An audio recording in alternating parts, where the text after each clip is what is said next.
now it's time for viewer mail. We have viewer mail? Yes, we do. Good. If you have a question, send it to Doug@riskandrewardtv.org, and I would be happy to answer your question. What do we have this week? And this is from Manish. Manish, yeah. Manish writes, I heard about a Consumer Financial Protection Bureau. What do you know about it, and will it help people or just add to a bloated federal government? Well, the debt talks are everywhere, aren't they? We're going to be cutting out all kinds of That's right. Well, I mean, it might be gone. Apparently, Manish isn't going to put it in his little green box. No. Okay, so here's the thing. Through our previous debacle, they came up with legislation to create a Consumer Financial Protection Bureau because people were taking out loans that they really clearly shouldn't have had been taking out, and doing all kinds of not understanding how many risks they took and so on.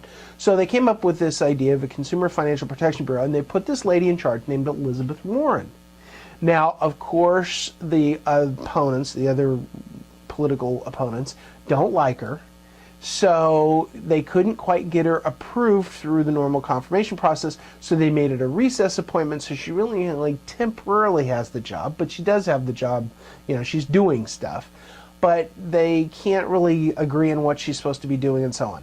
So to cut to your question on whether it's bloated federal government or it's actually going to help people, I have trouble thinking it's actually going to help a lot of people. It's supposed to help, but people are jelly, or corporations aren't real happy about it. Right. So when we think about any kind of financial education, I mean, take this podcast, for example. This isn't funded by anybody but us, but the education that goes out there, I'm teaching you to be a smarter consumer.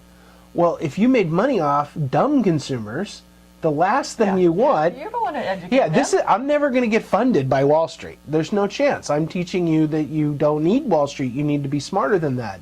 And so the lobbyists and the trade associations and so on, they don't want smart consumers that understand terms of loans and, you know, interest rates and plain APRs. English for credit plain card. English, or maybe you shouldn't take out this loan. You're never going to be able to repay it, and the consequences are huge. They give you a document that's so full of fine print, so much legal ease, that you have no idea what you're signing, and you're just hoping it works out. And there's no way around that, unless you change all the rules, and all of a sudden people wouldn't take out home loans, people wouldn't take out car loans, they sure wouldn't take out credit card loans.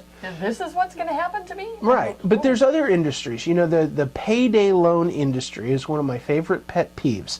They're poor people, they don't have checking accounts, they have to go get their check cashed, and sometimes they're a little short, so they loan them a little extra money ahead of time. It's like legal loan sharking. The interest rates are unbelievable. They make credit cards look like a free program. I mean, it's really, seriously, it's like thousands of percent in some cases. It's unbelievable how much interest they charge you, and the fees and so on.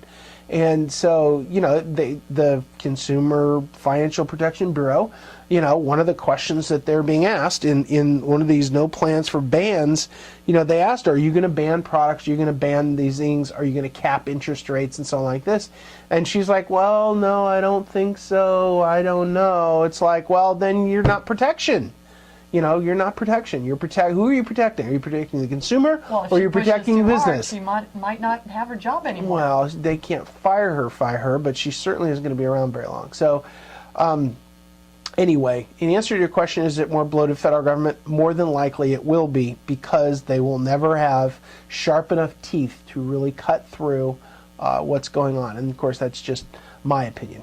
And what's your takeaway? My takeaway is when lobbyists get involved, the odds on it being actually having teeth are pretty low, and the lobbyists are all over this.